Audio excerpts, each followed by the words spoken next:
DNA researchers ng Sexual Assault Investigation Kit. Nananawagan ng suporta sa gobyerno para maipalaganap ang distribution sa bansa. Matapos ang halos 25 taon, handa nang i-commercialize ang Sexual Assault Investigation o SAI Kit na binuo ng developers mula sa UP Diliman Natural Sciences Research Institute o NSRA DNA Analysis Laboratory. Nagsimula ang ideya mula sa University Research Associate na si Frederick Delphine bilang bahagi ng kanyang Master of Science in Molecular Biology and Biotechnology. Layunin ng kit na ma-identify ang assaulters sa pamamagitan ng genetic traces na naiwan sa biktima. Isang kit na ngayon pa lamang naging available sa Pilipinas. Makalipas ang ilang taon, muling binuhay ang proyekto ni Dr. Maria Corazon de Ungria at ng kanyang team na nakatanggap ng pondo mula sa World Bank noong 2004 para makabuo ng prototype.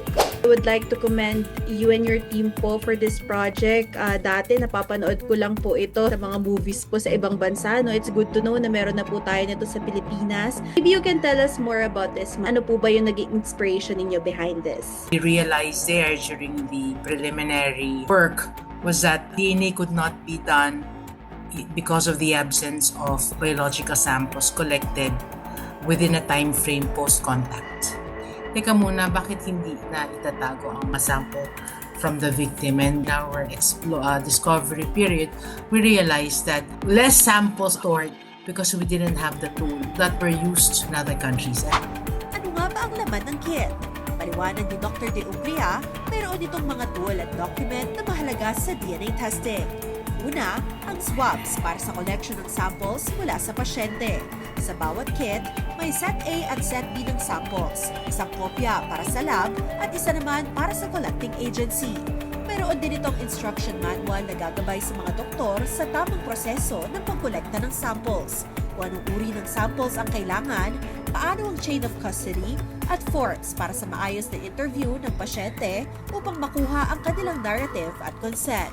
Ayon pa sa doktor, mahalagang makatanggap ng medical attention ng pasyente sa loob ng 72 oras. Ito ang critical window kung saan nananatili pa sa katawan ng biktima ang biological evidence ng perpetrator. Bukod sa pandemya na nagdulot ng delay sa pagbuo ng prototype, marami ring hinarap na pagsubok ang DNA researchers. One of the biggest challenge that we have in developing this kit is, of course, the sensitivity of the situation. One, we're handling samples from children that were collected and that potentially could be part of a case. Also is the challenge in terms of the high cost of materials, the challenges of research in the Philippines, which is we don't have enough persons in our team. There are many challenges.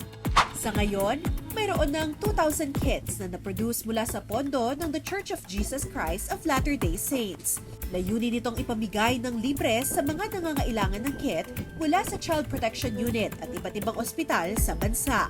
Panawagan ng grupo ni Dr. De Ungria, suporta mula sa gobyerno at non-government organizations upang mapalawak ang produksyon at distribusyon ng SA kits sa ambang sulok ng bansa. DNA testing is already here. We have people who have been trained. Now we're reaching out to the local government units. We're reaching out to the Department of Health. We're reaching out to the child protection units and the stakeholders. We're reaching out to the NGOs.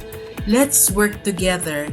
Let's partner amongst ourselves to find out how we can operationalize the use of these kits in order to protect women and children. And when I talk about children, hindi lang girl children yan, ang merang male children that have been abused at the very young stage of their lives. We're willing to share our knowledge, our technical expertise, how do we use these kits, etc. But we do need you. Where in the budget of the local government unit can we get the money to supply our local hospitals with kits? Can we have them tax-free? Kasi we're not earning money here. But let's get it tax-free so that we can serve more patients.